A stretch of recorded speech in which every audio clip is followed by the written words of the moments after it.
All right, here's Jay's Nurseries. They sell border plants for home gardeners at a discounted price of $8.99. So notice this was their sell price is $8.99. It's going to go right there.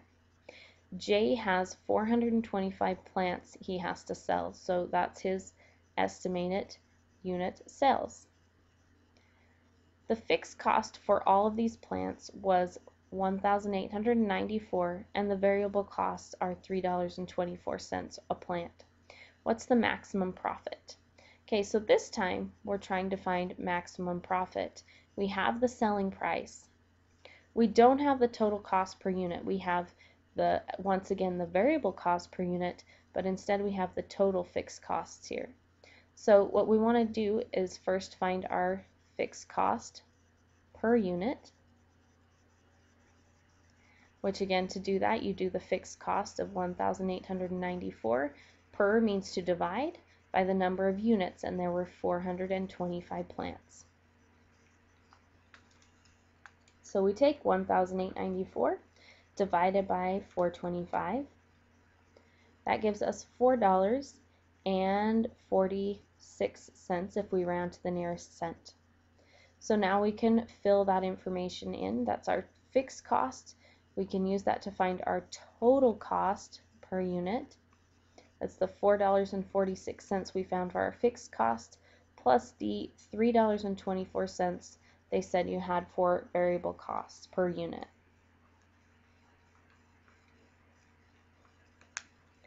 When we do, we get $7.70. Okay, so that's our total cost, and it goes right here in our equation. So our net profit is what we're looking for, is equal to the selling price per unit, $8.99, minus the cost per unit, $7.70, times the estimated unit sales, which was 425 plants. So let's go ahead and calculate that. Again, it's $8.99 minus $7.70 times 425. Do the parentheses first. So we do $8.99 minus 7.70 is $1.29, and then multiply by 425. Okay, so we get a possible net profit of $548.25.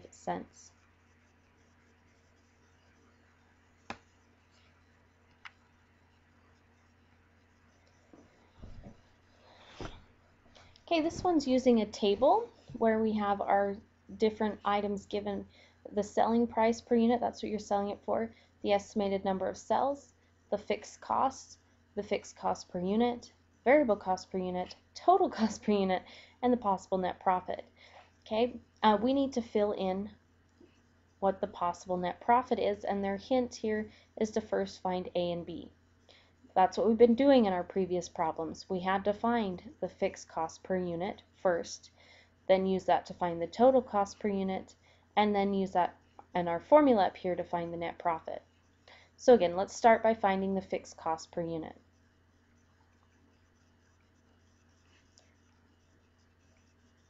Again, the number per means to divide.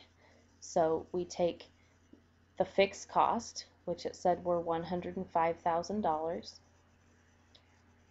Per means to divide the number of units. The number of units they were going to sell were 6,000. So we divide by 6,000.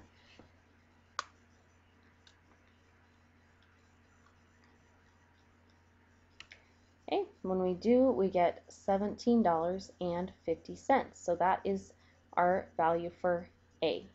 That's our fixed cost per unit.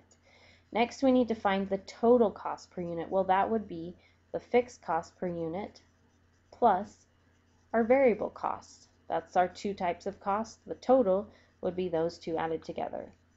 So we add $17.50 and $14, and we get a total cost per unit of $31.50. Now we use our formula to find our net profit. So again, here we go. Our net profit is equal to the selling price, which was $55, minus the cost per unit, which we just found was $31.50, times the estimated unit sales, which in the chart it tells us was 6,000. Let's evaluate that. Again, do the parentheses first. So we take 55 minus 31.50. And when we do, we get 23.50. And we multiply that by 6,000, which gives us a total of 141,000. So the possible net profit on this is $141,000.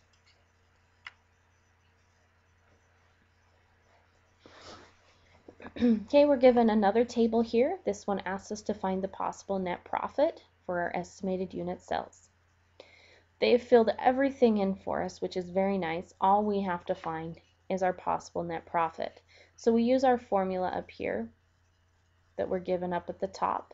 The possible net profit is equal to the selling price per unit, which they said here the selling price per unit was $55. Minus the total cost per unit. Now notice there's fixed cost per unit, variable cost. We want the total cost per unit, which it says here is $32.29. And then we multiply that by the estimated unit sales. Well, the estimated unit sales, it says we're 7,000.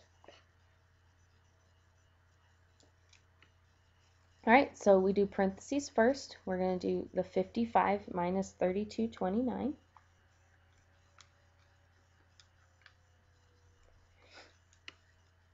That gives us $22.71.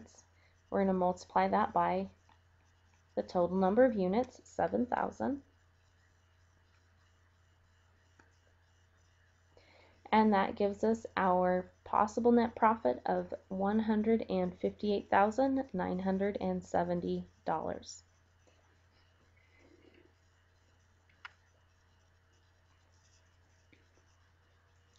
Okay, here's one more example of a chart. Again, in this chart, they've left out a few values. What they want is the possible net profit. But again, to find net profit, as the hint says, you have to first find your total fixed cost, which means finding your total cost, which means finding your fixed cost per unit, and then your total cost per unit. So let's do each of those. You have to find A first. Okay, so the fixed cost per unit, you take your fixed cost, which were $120,000. Divide it by the number of units you're planning to sell. In this case, they're planning to sell 8,000.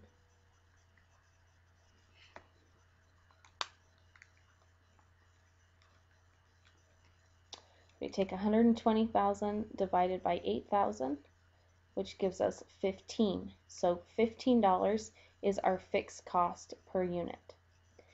We use that to find our total cost per unit. So we add our fixed cost per unit, which was 15, to our variable cost per unit, which was 18. So 15 plus 18 gives us a total cost per unit of $33.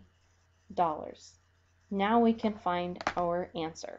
So we go up, here's our formula. The possible net profit, which is what they wanted, is the selling price of the item, which it said was $85, minus the total cost per unit, which we just found was 33, and multiply by the estimated unit sales. They estimated to sell 8,000. Again, do parentheses first, so do the 85 minus 33 first. That gives us $52, and then multiply by 8,000. Okay, and we get that the estimated, or the possible net profit is $416,000.